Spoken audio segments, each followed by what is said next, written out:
Good morning everyone. Welcome to all on Narayana Institute. My dear friends, this side Abhishek Singh Chauhan और English mentor. Dear friends, आज की class में हम समझेंगे pros के chapter number 5 Indigo के Hindi explanation को बहुत ही डिटेल्ड, बहुत ही अच्छे से।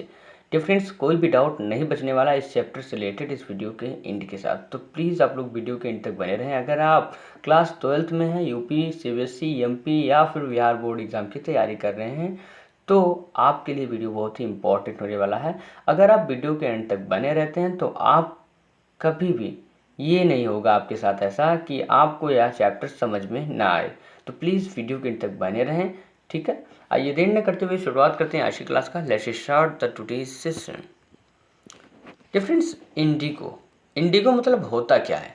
इंडिगो नील होती है, ठीक। एक प्रकार की फसल होती है जो उगाई जाती है। नील क्या होता है? ये जो नीले कलर की होती है, कपड़ों पर आप चढ़ाते हैं, ठीक है। तो जो नील है इसकी खेती की जाती थी पुराने ज़माने में, ठीक। ये जो चैप्टर है ये एक कहानी के रूप में इसे बहुत अच्छे से हम समझेंगे, और ये कहानी बेस्ड है महात्मा गांधी जी के ऊपर, और एक चंपारण डिस्ट्रिक्ट है बिहार का, उसके ऊपर, जहाँ पर जो भी हमारा देश आज़ाद नहीं था, इंडिपेंडेंट नहीं था, उस समय अंग्रेज़ों के द्वारा किसानों को पट्टे पर ज़मीनें देकर उनसे ज़बरदस्ती बाध्य करके इंडिगो यानी नील की खेती करवाई जाती थी, ठीक है। तो आगे बढ़ते हैं, बहुत अच्छे से समझते हैं। आइए आते हैं अपने चैप्टर पर। देखिए यहाँ पर अबाउट द ऑथर, यानी पहले अपन लोग समझते हैं ऑथर के बारे में, लेखक के बारे में कि उनका नाम क्या है, ठीक, और उनके बारे में सभी बातों को समझते हैं। देखिए अबाउट द ऑथर, लेखक के बारे में, लुइस फिशर। जो लुइस फिशर हैं ये क्या है? इस चैप्टर के राइटर हैं, और वॉज बोर्न इन फिलाडेल्फिया। इनका जन्म फिलाडेल्फिया में हुआ था। He served as a volunteer in the British army, ठीक। इन्होंने ब्रिटिश आर्मी, अंग्रेजी फौज में एक स्वयंसेवक के रूप में कार्य किया बिटवीन 1918 एंड 1920, 1918 से 1920 के बीच। Fischer made a career as a journalist. Fischer जो थे, ठीक, इन्होंने अपने कैरियर को एक पत्रकार के रूप में चुना and road for the New York times. और द न्यूयॉर्क टाइम्स क्या था? एक न्यूज़पेपर का नाम था, जिसके लिए इन्होंने राइटिंग किया, लिखा। और किसके लिए लिखा? The Saturday review, Saturday review के लिए लिखा। एंड फॉर यूरोपियन, और एक यूरोपियन जो न्यूज़पेपर था उसके लिए लिखा। एंड एशियन पब्लिकेशंस, और एशियन पब्लिकेशंस के लिए लिखा। ये वो संस्थाएं हैं जिसके लिए इन्होंने काम किया है। He was also a member of the faculty at Princeton University, और वे सदस्य भी थे प्रिंसटन यूनिवर्सिटी के विभाग के, ठीक। The following is an except from his book, और ये जो हम पढ़ने जा रहे हैं, क्या ये जो स्टोरी हम पढ़ने जा रहे हैं इंडिगो, ये उन्हीं के किताब का क्या है? अंश है।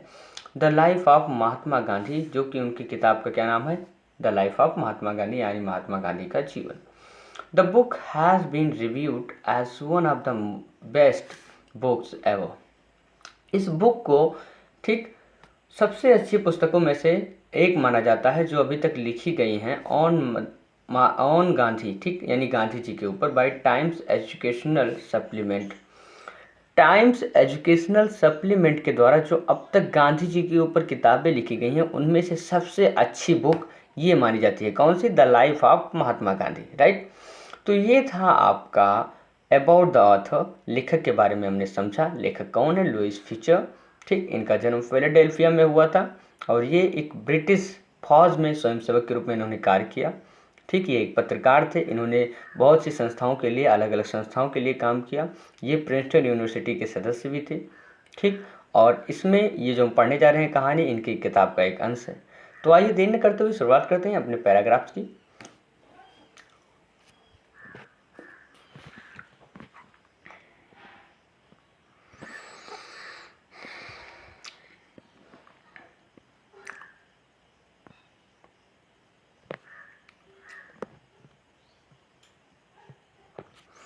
डिफरेंस यहाँ पर देखिए, लेखक क्या कहते हैं? When I first visited Gandhi in 1942, जब मैं पहली बार गांधी जी से 1942 में मिला, एट हिज आश्रम, उनके आश्रम में, इन सेवाग्राम, सेवाग्राम में। जब मैं पहली बार गांधी जी से उनके आश्रम पर सेवाग्राम में मिला, कौन कह रहे हैं? लेखक ऐसा कह रहे हैं। इन सेंट्रल इंडिया, सेवाग्राम कहाँ पड़ता है? मध्य भारत में। ही सैड, उन्होंने कहा, तब गांधी जी ने कहा, I will tell you how it happens. ठीक, लेखक से गांधी जी ने कहा कि मैं आपको बताता हूँ कि यह कैसे हुआ। दैट कि I decided to urge the departure of British, it was in 1917। कि मैं जो ब्रिटिशर्स हैं, अंग्रेज़ हैं, उनके प्रस्थान के लिए कब प्रेरित हुआ। ठीक है, तो उनके बारे में गांधी जी बताते हैं और फिर कहते हैं इट वाज 1917 या 1917 था। ठीक है, 1917 की बात है। He had gone to the December 1916 annual convention.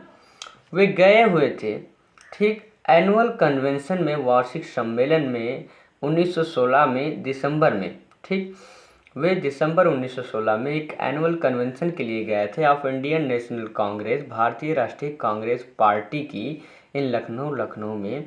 वे दिसंबर 1916 में भारतीय राष्ट्रीय कांग्रेस पार्टी की वार्षिक सम्मेलन में लखनऊ में गए हुए थे। ठीक है, देयर वहाँ were 2300 worn delegates and many visitors, जहाँ पर 2301 प्रतिनिधि और बहुत से आगंतुक थे, बहुत से मेहमान थे। ड्यूरिंग द प्रोसीडिंग्स, और इस कार्यक्रम के दौरान गांधी रिकाउंटेड, ठीक है, गांधी जी बताते हैं, a peasant came up to me, एक किसान मेरे पास आया, looking like any other peasant in India, जो कि दिखाई पड़ रहा था भारत के अन्य किसानों की तरह, पुअर, गरीब, इमिशिएटेड एंड दुबला पतला, जो कि दिखाई पड़ रहा था भारत के अन्य किसानों की तरह, वो था गरीब और दुबला पतला, एंड सैड, और उसने क्या कहा, आई एम राजकुमार शुक्ला, मैं राजकुमार शुक्ला हूँ, आई एम फ्रॉम चंपारण, मैं चंपारण से हूँ, and I want you to come to my district, और मैं चाहता हूँ कि आप मेरे डिस्ट्रिक्ट आएँ। ठीक है, तो क्या हुआ, अभी तक हमने पढ़ा कि जो लेखक हैं वो गांधी जी के पास गए। ठीक है, उन्होंने गांधी जी से पूछा, तो गांधी जी ने बताना स्टार्ट किया कि ये उस समय की बात है जब मैं दिसंबर 1916 में भारतीय राष्ट्रीय कांग्रेस पार्टी के वार्षिक बैठक में गया था। तभी मेरे पास एक व्यक्ति आया जो कि बहुत ही गरीब था और दुबला पतला था, भारत के सभी अन्य किसानों की तरह लग रहा था, और उसने कहा, मेरा नाम राजकुमार शुक्ला है, आई एम फ्रॉम चंपारण, मैं चंपारण से हूँ, और मैं चाहता हूँ कि आप मेरे जिले आएँ, मेरे जनपद आएँ। तो आगे बढ़ते हैं डिफरेंट्स।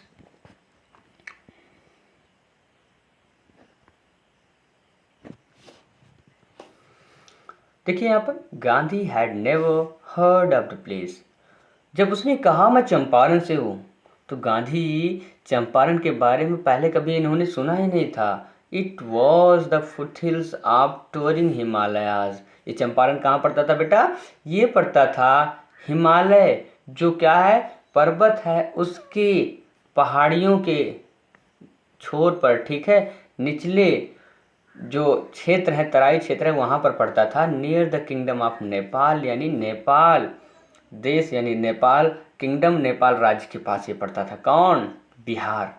अंडर एन एंसाइंट अरेंजमेंट, एक प्राचीन अरेंजमेंट यानी व्यवस्था के तहत, द चंपारण पीजेंट व शेयरक्रॉपर्स, जो चंपारण के किसान थे वे क्या थे, बटाईदार थे। बटाईदार क्या होता है, बटाईदार जो होते हैं वो, मान लीजिए आपकी ज़मीन है, गांव में बहुत लोग कहते हैं कि मैंने अपने खेत को बटैया दे रखा है।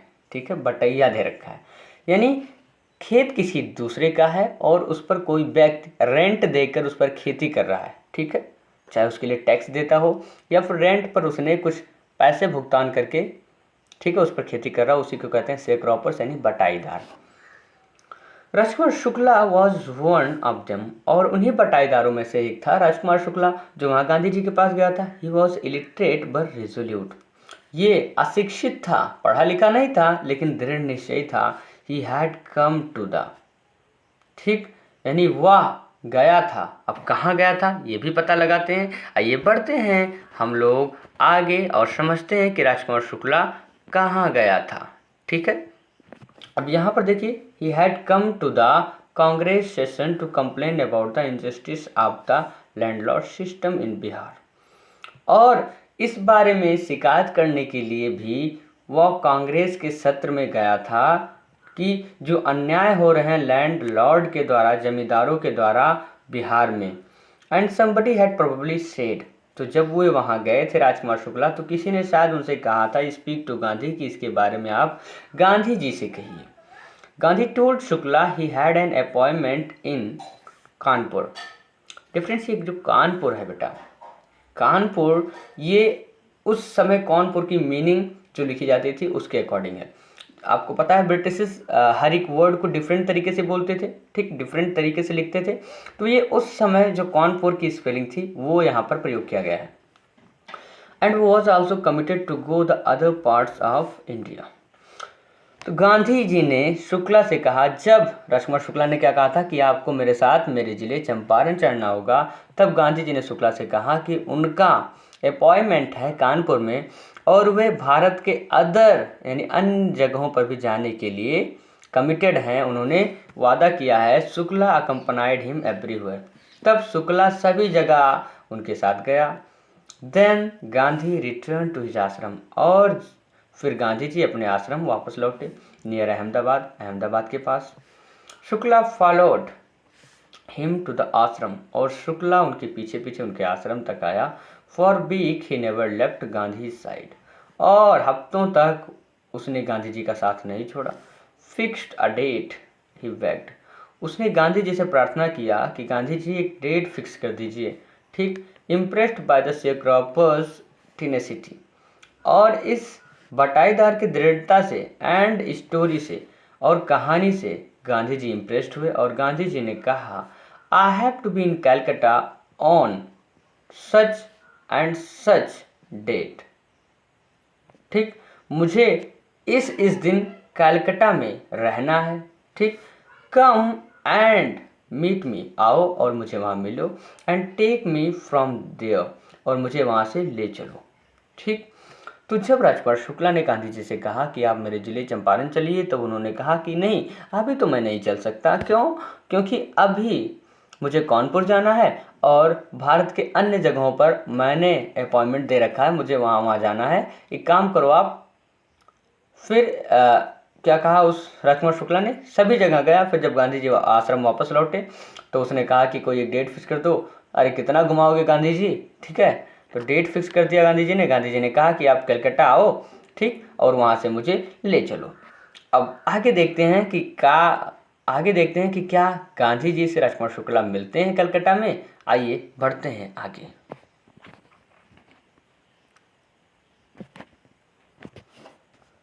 मंथ्स पास्ट, अभी आपको बताया गया कि उन्होंने अपॉइंटमेंट दे रखा था कि कलकत्ता में मुझे मिलना और वहाँ से ले चलना। अब ऐसा होने के बाद महीने गुजर गए। Shukla was sitting on his haunches, Shukla अपने कोल्हों के बल बैठा हुआ था, अपने पैरों के बल बैठा हुआ था, थोड़ा झुककर। कहाँ पर बैठा हुआ था? At the appointed sports in Calcutta, उस मिलने के निश्चित स्थान पर कलकत्ता में जहाँ पर गांधी जी ने कहा था। व्हेन गांधी अराइव्ड, जब गांधी जी आए। He waited till Gandhi was free, उसने गांधी जी का तब तक इंतजार किया जब तक वे फ्री नहीं हो गए। Then the two of them, फिर वे दोनों boarded a train for city of Patna, यानी पटना के शहर के लिए, बिहार में जो है पटना के शहर के लिए एक ट्रेन ली। There Shukla led him to the house of a lawyer named Rajendra Prasad, फिर जो शुक्ला है राजकुमार शुक्ला, उन्हें एक वकील के घर पर लेकर गए जिनका नाम क्या था? Rajendra Prasad, who later became president of the Congress party and of India, जो बाद में क्या बने? कांग्रेस पार्टी के अध्यक्ष बने और भारत के राष्ट्रपति चुने गए। बच्चों, Rajendra Prasad was out of town, लेकिन ये क्या, राजेंद्र प्रसाद जी तो घर पर थे ही नहीं। But the servant knew Shukla as a poor yeoman who pestered the master to help, लेकिन उनके घर पर जो नौकर थे वे जानते थे शुक्ला को कि यह एक गरीब किसान है जो उनके मालिक को पिस्टेयर्ड यानी परेशान करता रहता है, ठीक है, टू हेल्प द, कि वे उनकी मदद करें, द इंडिगो शेयरक्रॉपर्स, यानी जो नील की खेती करने वाले क्या हैं? बटाईदार हैं, उनकी मदद के लिए उनके मालिक को परेशान किया करता है। So they let him stay on the ground, इसीलिए उसने कहा कि तुम जमीन पर बैठ सकते हो विथ हिज कंपेनियन, अपने साथी के साथ, यानी वहाँ पर बैठकर इंतजार कर सकते हो जब तक नहीं आते हैं। Gandhi whom they took to be another peasant, और जो गांधी जी थे उसने समझा कि ये कोई एक अन्य किसान है जो उनके साथ आया है। But Gandhi was not permitted to draw the water from the well, let some drop from his bucket pollute the entire source.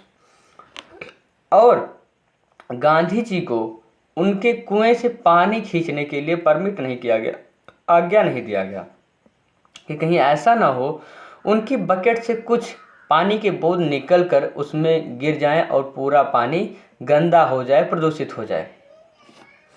How did they know, उन्हें कैसे पता होता that he was not an untouchable, कि वह एक अछूत नहीं है, अनटचेबल नहीं है।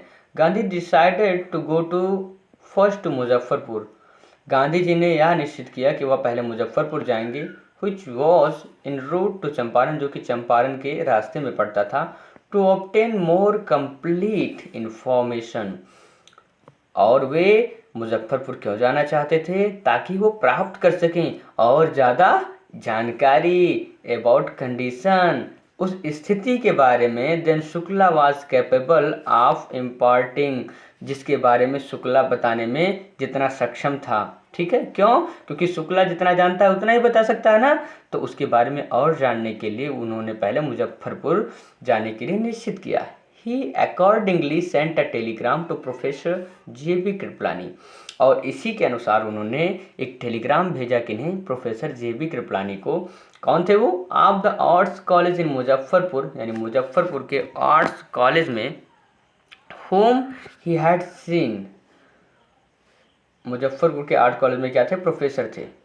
whom he had seen at Tagore Shanti Niketan school, जो कि उनसे पहले कहाँ मिल चुके थे? टैगोर के शांति निकेतन स्कूल में मिल चुके थे। टैगोर कौन है? Rabindranath Tagore, right. The train, अब जो ट्रेन थी, आगे बढ़ते हैं, यहाँ पर देखिए, the train arrived at midnight. अब जब उन्होंने कहाँ? Professor J B. कृपलानी के पास टेलीग्राम किया मुजफ्फरपुर में, ठीक, तो ट्रेन से जा रहे थे। अब जाहिर सी बात है उनसे मिलने के लिए वो उनका वेट कर रहे होंगे। कौन? Professor J B. कृपलानी। तो ट्रेन कहाँ? आधी रात को पहुंची, 15 अप्रैल 1917 में, ठीक, आधी रात को पहुंची। कृपलानी वॉज वेटिंग, वहाँ कृपलानी क्या कर रहे थे? इंतजार कर रहे थे। एट द स्टेशन, स्टेशन पर with a large body of students, अपने बहुत से स्टूडेंट्स के साथ। स्टूडेंट्स यहाँ पर क्यों करने आए थे? क्योंकि आपको पता है वो प्रोफेसर थे, तो वो अपने बहुत से स्टूडेंट्स को बुला लिए होंगे स्वागत करने के लिए गांधी जी का। Gandhi stayed there for 2 days in the home of professor Malkani, और गांधी जी वहाँ पर 2 दिन के लिए रुके प्रोफेसर मलकानी के घर पर। A teacher in a government school, जो कि एक सरकारी स्कूल में क्या थे? एक अध्यापक थे। It was an extraordinary thing in those days, उन दिनों यह बहुत ही असाधारण बात थी। गांधी कमेंटेड, गांधी जी कहते हैं, for a government professor to have a man like me in smaller localities, the Indians were afraid to show the sympathy for advocates of home rule. It was an extraordinary thing those days, उन दिनों यह बहुत ही असाधारण बात थी। Gandhi commented, Gandhi ji ने कहा, for a government professor, एक गवर्नमेंट प्रोफेसर के लिए, to have a man like me, मेरे जैसे व्यक्ति को शरण देना उस छोटी सी जगह में, ठीक, द इंडियंस वर अफ्रेड, जहाँ पर भारतीय डरा करते हैं, टू शो द सिंपैथी, अपनी हमदर्दी दिखाने के लिए, for the advocates of home rule, जो अपने देश के वकील हैं, ठीक है, जो देश के वकील हैं यानी स्वदेशी वकील हैं, ठीक, उनके प्रति सिंपैथी दिखाने के लिए भी लोग डरते हैं। क्यों? क्योंकि उस समय शासन था ब्रिटिश गवर्नमेंट का, ठीक है। जैसे अभी आज के ज़माने में ऐसा हो जाए कि कोई टेररिस्ट आ जाए तो लोग शरण थोड़ी देंगे, तो क्या करते थे? इंडियन जो क्रांतिकारी होते थे वो ब्रिटिशर्स उन्हें एज अ टेररिस्ट ट्रीट करते थे। तो उस समय गांधी जी कह रहे हैं कि यह तो बहुत ही असाधारण बात थी कि उन्होंने मुझे शरण दिया। क्यों? क्योंकि उस समय सभी लोग डरा करते थे उस ब्रिटिश सरकार से। आगे बढ़ते हैं हम लोग। The news of Gandhi's advent, अब जो गांधी जी के आने की खबर थी, ठीक, जो गांधी जी की आने की खबर थी, end of the nature of his mission, और वे किस लिए आए थे, किस मिशन के लिए आए थे, स्प्रेड क्विकली, तेजी के साथ, फैल गया through Muzaffarpur and to Champaran, Muzaffarpur से चंपारण तक तुरंत जंगल की आग की तरह, ठीक है, गांधी जी के आने की खबर और वो किस लिए आए हैं या मुजफ्फरपुर से चंपारण की तरफ तुरंत फैल गया। शेयरक्रॉपर्स फ्रॉम चंपारण, जो चंपारण के बटाईदार थे, began arriving on foot and by conveyance, अपने अपने साधन से और कोई कोई तो पैदल गांधी जी के पास आने लगे, टू सी दियर चैंपियन, अपने चैंपियन को देखने के लिए, अपने हीरो को देखने के लिए। मुजफ्फरपुर लॉयर्स, जो मुजफ्फरपुर के वकील थे, एडवोकेट्स थे, called on Gandhi to brief him, ठीक, वो गांधी जी से मिले और इसके बारे में उन्होंने बताया। They frequently represented peasants group in court, की वही लगातार रूप से उन किसानों के समूह को कोर्ट में प्रस्तुत कर रहे हैं। They told him about their cases, उन्होंने अपने केसेस के बारे में भी बताएं, एंड और reported the size of their fee, और यह भी बताया कि उन किसानों से हम कितना बड़ा अमाउंट चार्ज करते हैं, कितनी फीस लेते हैं उस केस को लड़ने के लिए। ठीक है दोस्तों, बढ़ते हैं हम आगे। देखिए यहाँ पर Gandhi chided the lawyers for collecting big fees. अब जब उन्होंने बताया कि हम तो इतना फीस लेते हैं क्या मुकदमा लड़ने के लिए, केस लड़ने के लिए, तो गांधी जी ने उनकी आलोचना करना शुरू कर दिया। और किस लिए शुरू किया? Gandhi chided the lawyers for collecting big fees, यानी इतनी ज़्यादा फीस लेने के लिए गांधी जी ने उन लॉयर्स की आलोचना की, फ्रॉम द शेयर क्रॉपर्स, यानी बटाईदारों से। ही सेड, उन्होंने कहा, I have come to the conclusion, अब मैं इस निष्कर्ष पर आता हूँ, दैट कि we should stop going to law courts, कि हमें रुकना चाहिए खुद को लॉ कोर्ट यानी कानूनी न्यायालय में जाने के लिए। Taking such cases to the court, ऐसे केसेस को, ऐसे मामलों को कोर्ट ले जाकर डज लिटिल गुड, ज़्यादा अच्छा नहीं होगा।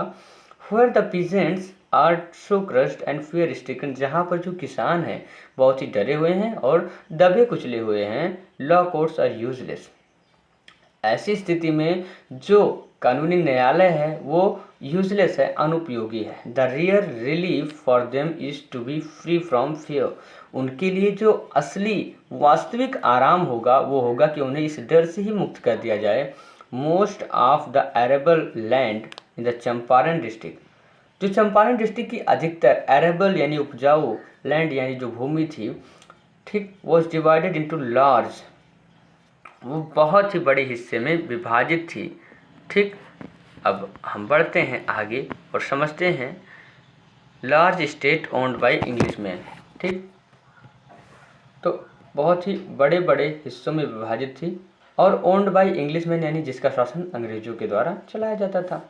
And worked by Indian tenants, और उस खेत का मालिक कौन होता था? अंग्रेज होते थे, लेकिन उस पर काम किसके द्वारा होता था? जो इंडियन टेनेंट्स थे, भारतीय कृषक थे, भारतीय बटाईदार थे, पट्टेदार थे, ठीक, उनके द्वारा उस पर खेती की जाती थी। The chief commercial crop was Indigo, और इसके लिए जो चीफ कमर्शियल क्रॉप थी वो क्या थी? इंडिगो। चीफ कमर्शियल मतलब जो मुख्य व्यावसायिक फसल उस पर उगाई जाती थी वो थी नील की खेती, उस पर होती थी।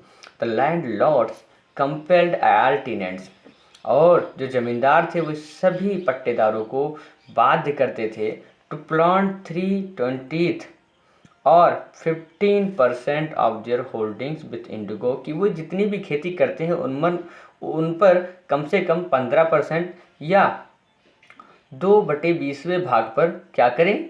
इंडिगो की खेती करें। And surrender the entire indigo harvest as rent, और उस पूरे नील की फसल को, इंडिगो की फसल को एक किराए के रूप में हमें समर्पित कर दें। There was done by long term contract, और यह एक दीर्घकालीन कॉन्ट्रैक्ट के द्वारा, योजना के द्वारा किया गया था। Presently the landlords learn that Germany had developed synthetic Indigo, और उस समय जो लैंडलॉर्ड्स थे, जमींदार थे, उन्हें पता चल गया कि जर्मनी ने खोज लिया है, डेवलप कर लिया है सिंथेटिक इंडिगो, मानव निर्मित नील। ठीक है, सिंथेटिक इंडिगो का मतलब बिना खेती किए केमिकल्स के द्वारा वो इंडिगो को बना सकते हैं, उनका निर्माण कर सकते हैं। दे देयर अपॉन, ठीक, इस पर उन्होंने ऑब्टेन्ड एग्रीमेंट फ्रॉम द शेयरक्रॉपर्स, यानी उन बटाईदारों से एक एग्रीमेंट करवा लिया, to pay them compensation for being released from the 15% arrangement. जब ऐसा उन्होंने सुना, ठीक है, तब उन्होंने एक किसानों से, बटाईदारों से एक एग्रीमेंट करवा लिया, एक समझौता करवा लिया।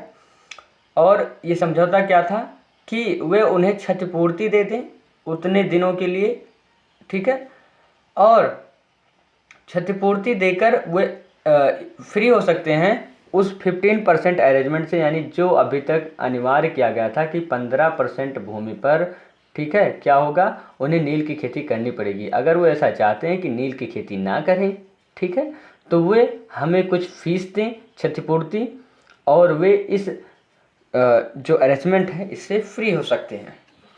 आइए बढ़ते हैं आगे। The share cropping arrangement was irksome to the peasants, और ये जो शेयर क्रॉपिंग अरेंजमेंट था, क्या थी, व्यवस्था थी, वे किसानों के लिए क्या थी, और अधिक परेशान करने वाली थी, राइट। ये जो शेयर क्रॉपिंग वाली व्यवस्था थी किसानों के लिए और अधिक परेशान करने वाली थी। एंड मैनी साइंड विलिंगली, और बहुत से लोगों ने इस पर तो अपनी इच्छा से, स्वेच्छा से साइन कर दिया। दोज हु रेजिस्टेड, और जिसने विरोध किया कि मैं साइन नहीं करूंगा चाहे जो हो जाए, I will not sign this arrangement, ठीक है, एंगेज्ड लॉयर्स, और उन्होंने वकील कर लिए कोर्ट में मुकदमा कि मैं मुकदमा लड़ूंगा। The landlords hired the thugs, ऐसे में वो जमींदार क्या किए, गुंडों को हायर कर लिए। अच्छा ठीक है भाई, सीधी उंगली से घी नहीं निकल रही तो हम टेढ़ी करके निकालेंगे, यानी गुंडे रख लिए, मारपीट कर सबसे करवाने लगे। मीन हाइल, उसी दौरान the information about synthetic Indigo reach the illiterate peasants, तभी यानी उसी दौरान ये जो जानकारी थी सिंथेटिक इंडिगो की, जो मानव निर्मित इंडिगो है नील की, उसकी जानकारी अशिक्षित कृषकों तक पहुंच गई, हु हैड साइंड, जिन्होंने हस्ताक्षर कर दिया था, and they wanted their money back, और अब वे क्या करने लगे, अपने उस पैसे को वापस चाहने लगे कि भाई हमें तो अपना पैसा वापस चाहिए, आई डोंट नो, मुझे कुछ नहीं पता, हमें हमारा पैसा वापस दे दो, ठीक। अब आगे बढ़ते हैं, देखिए। At this point Gandhi arrived in Champaran, और इसी समय गांधी जी की एंट्री होती है चंपारण में, यानी गांधी जी चंपारण पहुंचते हैं। He began by trying to get the facts, he began, वे आरंभ करते हैं, बाय ट्राइंग, कोशिश करते हुए, टू गेट द फैक्ट्स, यानी तथ्यों को प्रस्तुत करते हुए। First he visited the secretary of the British landlords association, और सबसे पहले वो मिलते हैं जो सेक्रेटरी थे of the British landlords association, यानी ब्रिटिश जमींदारी संस्था के संघ के जो क्या थे, सेक्रेटरी थे, उनसे मिलते हैं। कौन, गांधी जी। आगे बढ़ते हैं।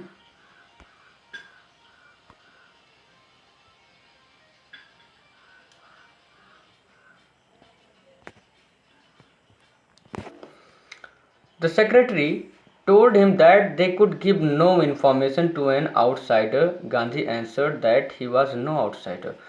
तभी सेक्रेटरी ने कहा कि वह कोई भी इंफॉर्मेशन ऐसे बाहरी व्यक्तियों को नहीं दे सकता है, ठीक है। They could give no information, यानी कोई भी इंफॉर्मेशन नहीं दे सकता है। Gandhi answered that he was no outsider, तभी गांधी जी ने कहा कि मैं कोई बाहरी नहीं हूँ, ठीक है। तो डियर फ्रेंड्स, अब आज की क्लास हमारी होती है यहीं पर ख़त्म। नेक्स्ट क्लास हमारी स्टार्ट होगी जहाँ से आज हमने छोड़ा है। आई होप कोई भी डाउट, कोई भी कन्फ्यूज़न नहीं बचा होगा इस चैप्टर से, मतलब जहाँ तक हमने पढ़ा वहाँ तक। अगर कोई डाउट हो, कोई भी कन्फ्यूज़न, तो आप कमेंट कर सकते हैं। डियर फ्रेंड्स, जैसा कि आपको पता है हमारी क्लासेस पर डे मॉर्निंग में 7 AM पर होती है, तो पर डे क्लासेस को ज़रूर अटेंड कर करिए, ठीक है। अगर आप UP board exam, CBSE board exam, Bihar board exam या फिर MP बोर्ड एग्ज़ाम की तैयारी कर रहे हैं, 9th 10th 11th 12th class में हैं, तो आपके लिए सबसे अच्छा चैनल है इंग्लिश सब्जेक्ट की कंप्लीट प्रिपरेशन करने के लिए, क्योंकि यहाँ पर इंग्लिश की कंप्लीट प्रिपरेशन आपकी कराई जाती है, लिटरेचर एंड ग्रामर सभी। तो अगर आप चाहते हैं बोर्ड एग्जाम में 95+ मार्क्स स्कोर करना, तो अभी चैनल को सब्सक्राइब कर लीजिए। मिलते हैं कल सुबह एक नए वीडियो के साथ। Till then keep learning, keep watching and keep improving yourself. See you tomorrow. Have a good day.